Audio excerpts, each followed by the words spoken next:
Good morning, everyone. Most important question number 39, taken from DK Goyal Accountancy, your book, page number 5.120. The question is, on 31st March 2018, the balance sheet of Messrs A, B, and C, sharing profit and loss in proportion of their fixed capital. Proportion of their fixed capital, बेटा है ना? तो capital is fix दिया हुआ है, ABC three partner है, 3,60,000, 2,40,000 and 1,20,000 ये capital है। रेशियो आप इसमें कन्वर्ट करेंगे तो ये रेशियो 36, 24, 12 इट मीन 3:1 का रेशियो हो जाएगा। लाइबिलिटी साइड में क्रेडिटर जनरल रिजर्व दिया हुआ है, जनरल रिजर्व पार्टनर में डिस्ट्रीब्यूट होता है। एसेट साइड के अंदर बेटा cassette bank data provision less करके दिया हुआ है, stock machinery land and building. On 1st April 2018, we decide to retire from the firm and the remaining partner decide to carry on. The following readjustment of the assets and liability have been agreed upon before the ascertainment of the amount payable to be. Point number 1, that out of the fire insurance premium paid during 2017-18, 10,000 be carried forward as unexpired. Unexpired means prepaid. Question में given है 17-18,000 का जो premium जो year था उसमें 10,000 हमने insurance premium पे किया था, जिसमें नहीं जो भी प्रीमियम पे किया था उसमें 10,000 अमाउंट इंक्लूड है जो नेक्स्ट ईयर हमें लेके जाना है। तो ये प्रीपेड फायर इंश्योरेंस प्रीमियम हो गया बेटा, रिवैल्यूएशन के सीआर साइड में आएगा, एसेट्स इंक्रीज हो रही है। Point number 2, that the land and building be appreciate by 10%, land and building appreciate revaluation CR side. That provision for doubtful debt be brought up to 5% of debtor. Debtor पर 5% means 1 lakh पर 5% आपको लगाना है 5,000 and 2,000 पहले से ही maintain है, तो 3,000 जो प्रोविजन है वो आपको इंक्रीज करना है, रिवैल्यूएशन के डीआर साइड आएगा। Clear? Next point number 5, that a provision for 15,000 be made in respect of an outstanding bill for repair. तो ये अनरिकॉर्डेड लाइबिलिटी है बेटा, प्रोविजन हमें क्रिएट करना है, रिवैल्यूएशन के DR side outstanding repair bill के नाम से आपको शो करना है।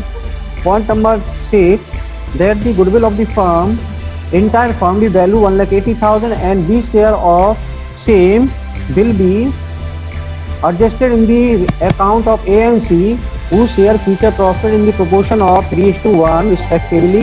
And point number 7, that B be paid at ₹50,000 immediate at the time of retirement and the balance to be transferred to his loan account. Clear बेटा? यहाँ तक ठीक है। Prepare revaluation account, partners current account, partners capital account and balance sheet of the firm of A and C. ये देखिए यहाँ पर question में ऊपर दे रखा है फिक्स कैपिटल नेचर है, इसलिए करंट अकाउंट आपको अलग से सेपरेट बनाना पड़ेगा। और जितने भी जनरल रिजर्व से रिलेटेड हैं, गुडविल से रिलेटेड हैं और रीवैल्यू से रिलेटेड जो भी प्रॉफिट है वो सभी करंट अकाउंट में जाएगा, आपको पता है। करते हैं आगे भाई, सॉल्व से चलते हैं अपने रीवैल्यूएशन अकाउंट की तरफ। सर यस बेटा। सर इसमें ओल्ड रेशियो इक्वल है? बेटा क्या कह रखा है यहाँ पर देखो, profit and loss in proportion to their profit capital ratio, है ना? तो यहाँ पर कैपिटल रेशियो ले लिए 3:1 होगा ना, ये कैपिटल जो है उस रेशियो में आपको प्रॉफिट डिस्ट्रीब्यूट करना है। क्वेश्चन में फर्स्ट लाइन में दे रखा है बेटा। यस, तो बेटा चलते हैं, किधर चलना है? Revaluation account.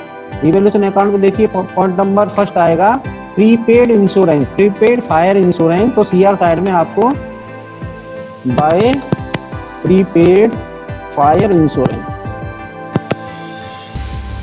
क्लियर बेटा? अमाउंट कितना है? Amount given in question ₹10,000, point number first में है, तो 10,000 आपको इधर लिखना है। Point number next, that a land and building भी एप्रिशिएट 10% हो रहा है, तो लैंड एंड बिल्डिंग दे रखी है 5 लाख, ऊपर 10% करोगे तो 50,000 एप्रिशिएट हो रहा है, तो revaluation CR side by land and building.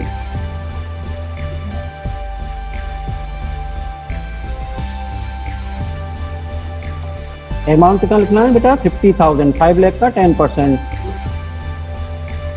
Point number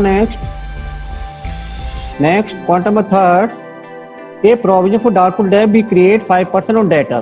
तो डेटर 1 लाख दिया हुआ है एसेट साइड, उसको 5% लगाना है, 5000 हमें रखना है, जबकि 2000 पहले से है, तो 3000 रिवैल्यूएशन के डेबिट साइड में आपको लिखना है। To provision for doubtful debt, amount 3000 rupees. Next point number 4, a machinery भी depreciated by 5%। Machinery is given 2,40,000, 5% पर इस पर लगाओगे बेटा आप, तो ये कितना आएगा 12,000। तो टू मशीनरी 5,000 अमाउंट आपको लिखना है बेटा, it will be decreased by 5,000 rupees. Point number next, fifth point, that the provision for 15,000 we made respect of the outstanding bill for repair, so that debit side आपको बेटा to outstanding repair आप लिख सकते हो बेटा, repair account amount है हमारे पास, question में हमारे पास 15,000 रुपीज है, 15,000 रुपीज आपको लिखना है, 15,000। नेक्स्ट पॉइंट बेटा गुडविल से रिलेटेड है और पेमेंट टू रिटायरिंग पार्टनर है, 6 एंड 7 पॉइंट। तो अभी रिवैल्यूएशन से रिलेटेड तो कुछ इन्फॉर्मेशन आएगी नहीं, टोटल आप कर लेंगे। टोटल सीआर साइड का एक्सेस मुझे लग रहा है, तो 60,000 आपको लिखना है, 16,000 debit side, 60,000 debit side. And ये 6 पॉइंट देखिए, दैट दी मशीनरी भी डेप्रिसिएटेड बाय 5%। मशीनरी की वैल्यू कितनी है देखिए यहाँ पर 2,40,000, इस पर 5% करोगे तो कितना आएगा मुझे बताइए, 12,000 आएगा ना। 12,000। हाँ, तो लेकिन हमने कितना लिख रखा है देखो 5,000, तो यहाँ पर आपको 12,000 लिखना है। क्लियर? अब टोटल कर लीजिए आप, profit will be 30,000, these profit divided in all partners capital account, तो to profit distributed between a partner is available to ABC, ये कहाँ ट्रांसफर हो जाएगा क्योंकि फिक्स कैपिटल नेचर है, तो is current account, current account. हाँ बेटा यही ध्यान रखना है कि फिक्स नेचर कैपिटल अकाउंट होता है, तो जितने भी एडजस्टमेंट होते हैं वो सभी करेंट अकाउंट में जाते हैं।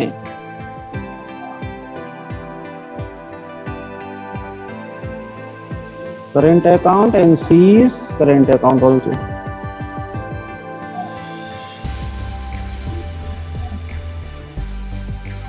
अमाउंट था हमारा, देखिए 30,000 प्रॉफिट डिवाइड करना है, कैपिटल रेशियो कैपिटल 36, 24 एंड 12, तो 3:1 का रेशियो हो जाएगा, 3:1 के रेशियो में आपको डिवाइड करना। यस बेटा 3:2:1, तो 15,000 टू ए हो जाएगा एंड 10,000 टू बी हो जाएगा बेटा बाई, एंड 5,000 टू सी हो जाएगा।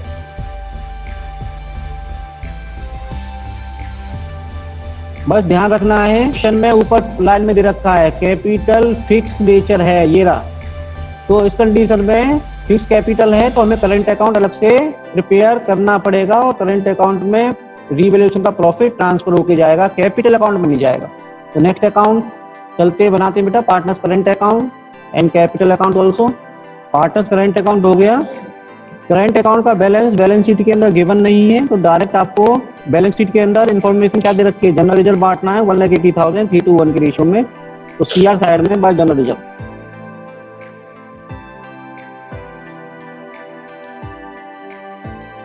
1,80,000 को डिवाइड कर लीजिए आप, 90,000, 60,000 एंड 30,000। और देखिए एसेट साइड में और कुछ इन्फॉर्मेशन नहीं है जो हमें डिस्ट्रीब्यूट करनी है, लायबिलिटी साइड में कोई बची। अब डायरेक्ट रिवैल्यूएशन से रिलेटेड जो प्रॉफिट है वो हमें लेके जाना है। रिवैल्यूएशन का प्रॉफिट हमारा 15,000, 10,000, 5,000 है, तो चलिए सर रिवैल्यूएशन अकाउंट अमाउंट आने वाला है बेटा 15,000, second 10,000 and third is next retiring partner का गुडविल हमें डिस्ट्रीब्यूट करना है। तो पॉइंट नंबर 6 को देखेंगे आप, that the goodwill of the entire firm is rupees 1,80,000, तो 20 शेयर ऑफ गुडविल निकालेंगे यहाँ पर। वर्किंग नोट में आपको यहाँ पर लेके चलना है बेटा 20 share of goodwill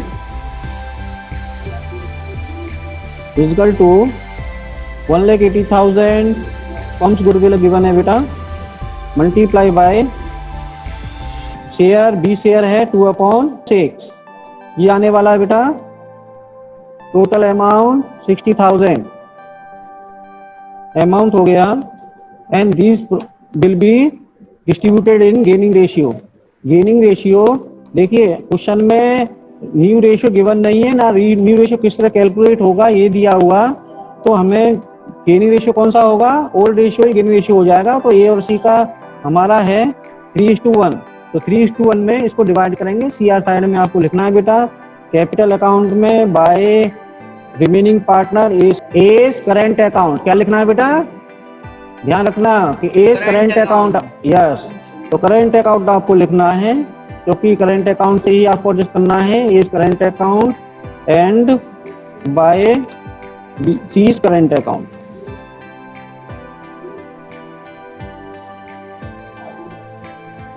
C is current account, amount लिखना है बी में। अब देखिए 3:1 में डिवाइड करेंगे तो 45,000 टू ए बियर करेगा एंड 15,000 बी गुडविल देगा सी को। 3:1 के रेशियो में 60,000 को 3:1 के रेशियो में डिवाइड करेंगे तो ये अमाउंट आने वाला है। और इसको फिर इफेक्ट इसका डीआर में आएगा टू रिटायरिंग पार्टनर मींस बीज करेंट अकाउंट।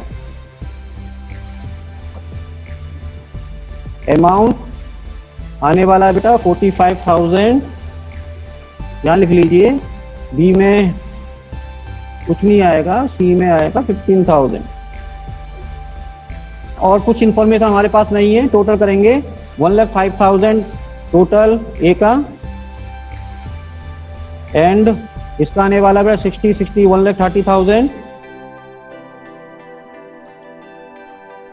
एंड थर्ड का आएगा 35,000 1.05 000 एंड 1,30,000 35,000। अब आपको बेटा टोटल कर देना है, लेकिन टोटल ये ध्यान में रखना कहाँ ट्रांसफर हो जाएगा, जो रिटायरिंग पार्टनर है उसका तो ट्रांसफर हो जाएगा कैपिटल में। तो टू इधर लिखोगे टू बीज कैपिटल अकाउंट, क्योंकि करंट अकाउंट प्रिपेयर कर रहे हैं, करंट अकाउंट से कैपिटल अकाउंट में जाएगा, कैपिटल अकाउंट से लोन या पेमेंट होगा। क्लियर? तो यहाँ पर आपको करंट अकाउंट लिखना है और अमाउंट आने वाला है 1,30,000।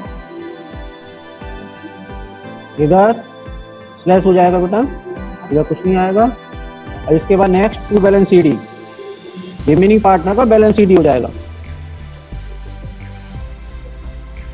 Balance C D. Amount 45,000 less कर देंगे बेटा तो 60,000 एंड बी में कुछ नहीं आएगा, डॉट डॉट कर दीजिए। उसके बाद 15,000 इसको लेस करेंगे तो 20,000 आने वाला है।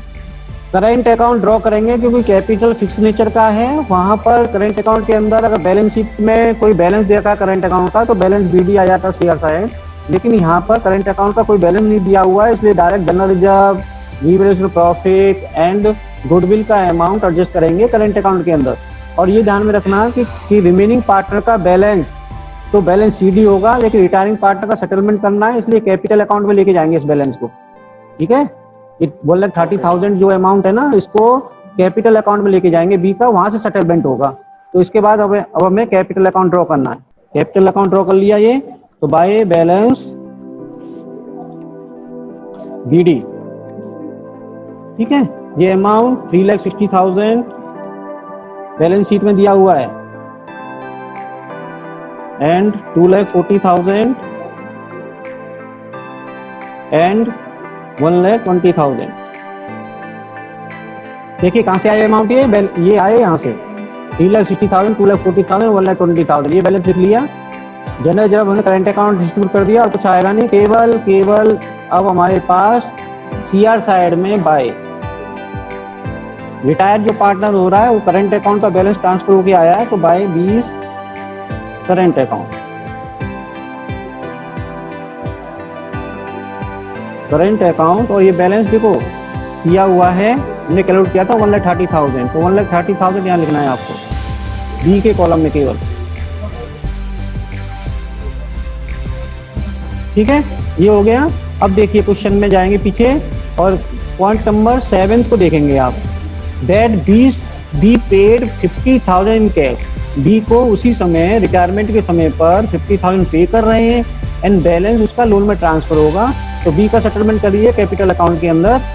तो बी का हमने डेबिट साइड में 2 पेमेंट करेंगे तो डेबिट साइड में आएगा बेटा 2 कैश अकाउंट।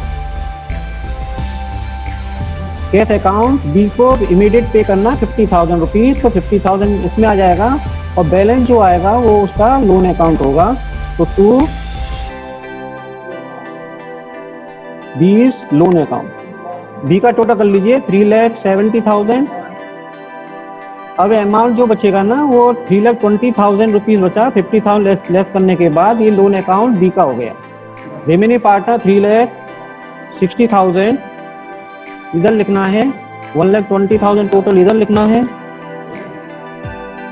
ठीक है। 1,20,000 सी के टोटल एंड 3,60,000 इधर आ जाएगा एंड 2 बैलेंस सीडी आ जाएगा बेटा।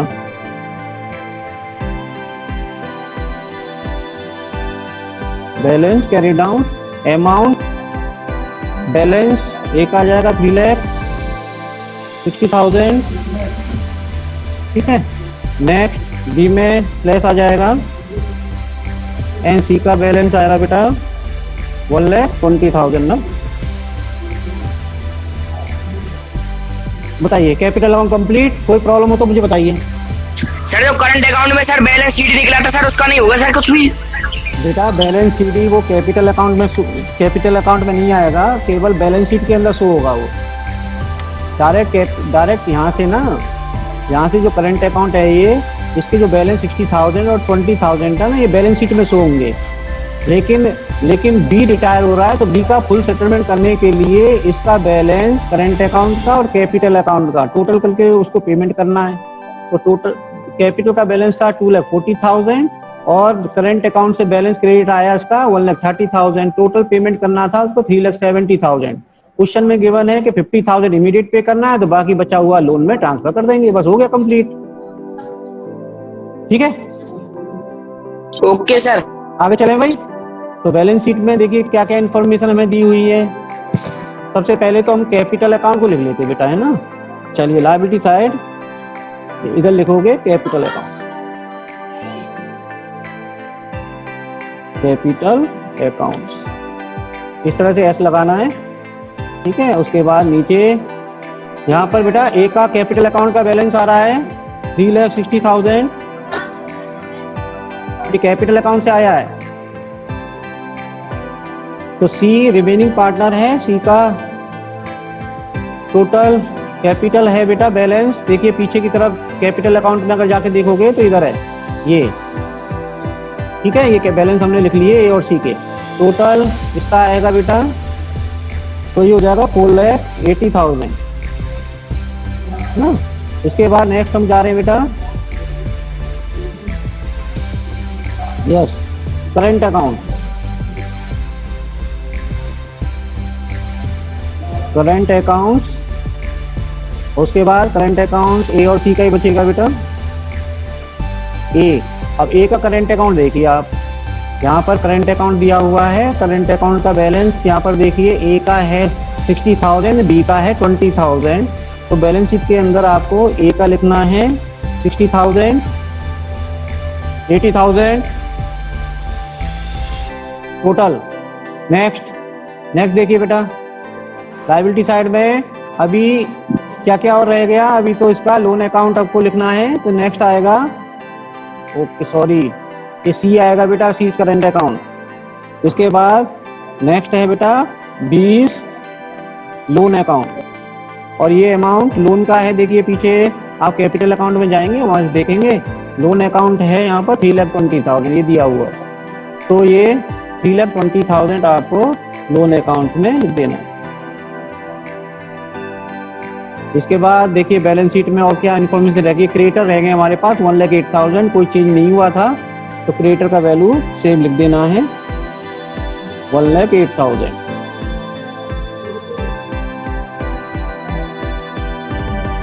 ठीक है।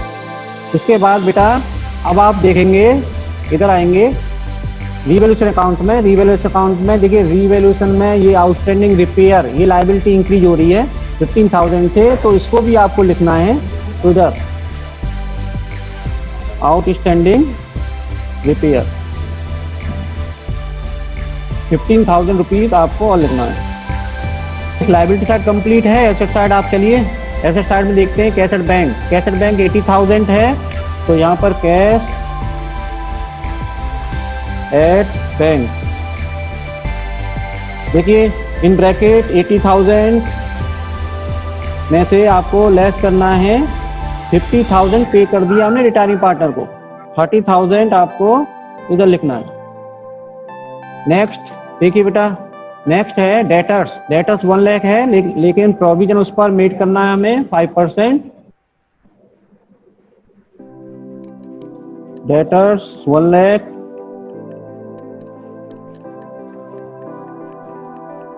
Less provision for doubtful debt amount 5,000, 2,000 था, 3,000 और इंक्रीज हुआ है बेटा ना, तो ये हमारे पास लेस होने के बाद अमाउंट आने वाला है 95,000। नेक्स्ट पॉइंट समझिए, स्टॉक 90,000 है और स्टॉक की वैल्यू कुछ नहीं हुआ है, तो 90,000 सेम वैल्यू स्टॉक अमाउंट कितना था 90। मशीनरी 2,40,000 थी, एंड मशीनरी की वैल्यू बेटा रिवैल्यूएशन अकाउंट देखोगे 12,000 से डिक्रीज हुई है मशीनरी। ये देखिए यहाँ पर 2,40,000 मशीनरी है, उसमें से आपको 12,000 माइनस करना है, तो ये अमाउंट आने वाला है बेटा 2,28,000। नेक्स्ट पॉइंट पे आएंगे बेटा। नेक्स्ट ये रखा land and building 5 lakh rupees, और लैंड एंड बिल्डिंग की वैल्यू जो है रिवैल्यूएशन अकाउंट वो देखेंगे, वहां पर इंक्रीज हो रही है 50,000 से, तो अमाउंट आने वाला है बेटा 5,50,000। अमाउंट कितना आने वाला बेटा 5,50,000। इसके बाद एक इंफॉर्मेशन और है हमारे पास, जब रिवैल्यूएशन अकाउंट को आप देखोगे ना यहाँ पर, तो प्रीपेड फायर इंश्योरेंस प्रीमियम दिया हुआ ना, प्रीपेड फायर इंश्योरेंस प्रीमियम। ये प्रीपेड फायर इंश्योरेंस प्रीमियम हमें लेके जाना है और इधर आपको लिख देना है प्रीपेड फायर इंश्योरेंस प्रीमियम, और ये अमाउंट कितना है 10,000 आपको यहाँ लिख देना है। टोटल कर लीजिए आप, तो 10,03,000 आने वाला है बेटा, एंड इस साइड देखिए भाई 10,03,000, तो ये वो साइड इक्वल आ गया। प्रेजेंटेशन मस्ट है बेटा, है ना।